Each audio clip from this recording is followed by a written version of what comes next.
Hey guys, what's up? My name is Claire, this is Claire Minded, and today's video we're talking about the Kapha imbalance symptoms. So in this video, what I'm going to go over, I'm first going to give you a brief explanation of what the Kapha dosha is, and then I will tell you some key signs and symptoms to look for if you're dealing with a Kapha dosha imbalance. And then I will tell you some recommendations of how you can Kapha-pacify your diet, and then recommendations of how you can Kapha-pacify your lifestyle. Okay, so the Kapha dosha is basically all your structure and stability within your body. It's basically what gives you shape in this physical form.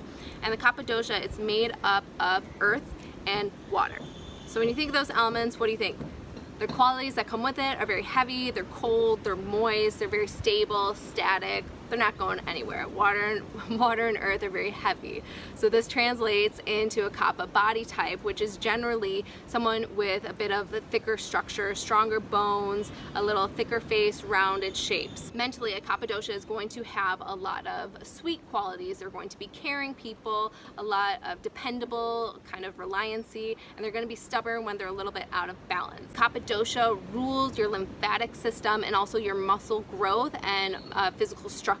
Okay, so some key signs and symptoms to look out for if you are dealing with a Kapha dosha imbalance are things like lethargy. Because you have this excess of Kapha, meaning you have an excess of earth and water qualities in you, so you're going to be very heavy. You're going to be very tired, sluggish. You're not going to want to move around really. You'll be very stubborn. You'll deal with things like over-attachment. Because you have too much water, you'll be a little bit over-controlling. Your digestion will be somewhat a little bit suppressed because you'll be having a very sluggish, slow-moving digestion. This will lead into slow, sluggish eliminations, and which can ultimately lead to weight gain. Some other signs and symptoms of a Kapha dosha imbalance are things like allergies, swelling in the body or in your joints, fluid retention, and any swollen lymph nodes in your body. These are all signs and symptoms of a Kapha dosha imbalance. And also, if you're dealing with an imbalance, you may be experiencing a low libido. A quick way to tell if you're dealing with a Kapha dosha imbalance is the first thing when you wake up in the morning, look at your tongue. Your tongue is the key holder of any ama or toxins that are in your body. And if you have a Kapha dosha imbalance, you're going to have this white kind of coating on your tongue.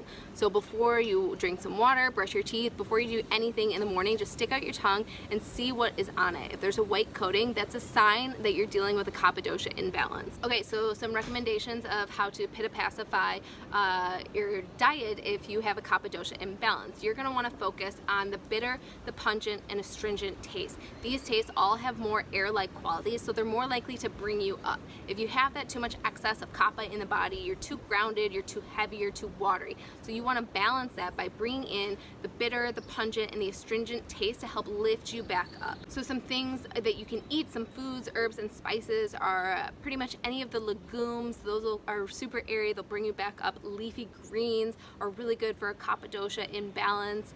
You can have a lot of ginger, cayenne. You want to bring in those pungent spices, so a lot of that heat. Throw some Tabasco sauce on whatever you're eating to kind of invigorate the digestive system. That's the same thing with like ginger, fenugreek, clove is really igniting for the digestive system. Add some cinnamon, it's really good as well. Those are some warming spices and herbs that are kind of going to warm the body up, which is really good to pacify any Kapha dosha imbalances. If you are experiencing any Kapha imbalance symptoms or signs, you want to stay away from the sweet, the sour, and the salty taste, because those are too heavy. They carry too much earth and water in those qualities, so that is only going to aggravate an already imbalanced Kapha dosha. So you want to stay away from like fatty foods. You want to stay away from heavy nuts or seeds. Those are too heavy, too grounding. Anything fried, processed, stay away from. Those are too heavy for the Kapha dosha. One key thing to help a Kapha dosha, if you're dealing with any imbalances, is to sit in a calm environment and focus on not overeating. This means chewing your food all the way into consistency and really focusing on only eating until you're 75% full.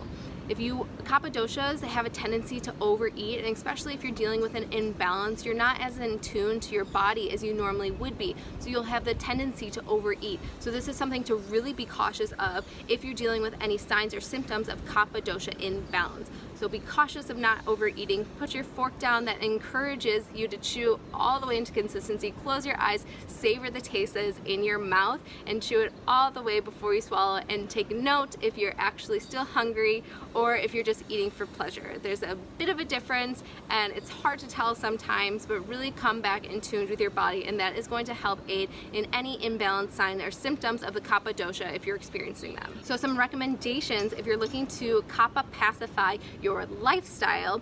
Some things that you can do are run. Do anything that has stimulation. So for exercise, get off the couch and start moving, whether it's just dancing in the kitchen, you're going for a jog with friends, you're doing a cycling class, or vinyasa flow yoga.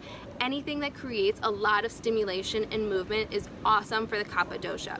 Some pranayama exercises that you can do to start invigorating the body is solar pranayama. So solar pranayama is breathing in and out through the right side of your nose. And the right side is your invigorating, it's your solar sun energy. So it starts to warm up the body and gives you that little extra push that the Kapha dosha needs if you're dealing with any imbalances, because Kaphas are very lethargic, they're tired, and they're heavy. And the solar pranayama is going to kind of help lift you up and give you that energy to go exercise, to go run, to go do yoga, anything that creates movement. You want to listen to invigorating music, so put on some like techno or jazz, something that'll kind of create that like innate feeling in you to just kind of like move your body however you want to. Get funky with it. Do some like ska music. Just let yourself rip and let yourself dance anywhere. No one's watching, I promise. Just find that invigoration in all those things that surround you. Color therapy is really good for a Kapha dosha, and if you have any imbalances in the Kapha dosha, you want to focus on warming colors. So dress yourself in orange, yellow, or red, some invigorating colors. That's just naturally going to invigorate your body and your mind. If you see yourself wearing all these fun, warm colors, it's going to translate back into your body and mind.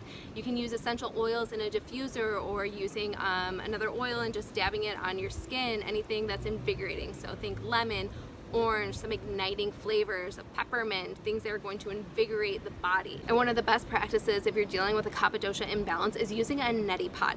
It's one of those things that if you're dealing with any lymphatic, like clogged mucus in your face or your chest, the neti pot is really going to help. They have little squeeze bottles that you can do, or you can just get the old school neti pot and fill it with warm salt water, and what you do is you pour it through one side of your nose and it comes out the other. It really helps drain all the excess mucus that Kapha dosha is prone to if you're dealing with imbalance symptoms. So just to recap, the Kapha dosha is made up of earth and water. It rules your lymphatic system and your muscle growth, along with your bone structure and stability. And if you're dealing with any signs or symptoms, that'll include things like stubbornness, lethargy, anything dealing with respiratory system, clogged mucus. Those are all signs and symptoms of Kapha dosha imbalance. I gave a couple recommendations of how to Kapha pacify your diet, and then also how to Kapha pacify your lifestyle practices. So if you want to know anything else about the Kapha dosha, check out some other videos that I have. Hit the subscribe button and let me know what you guys think, and I'll see you later.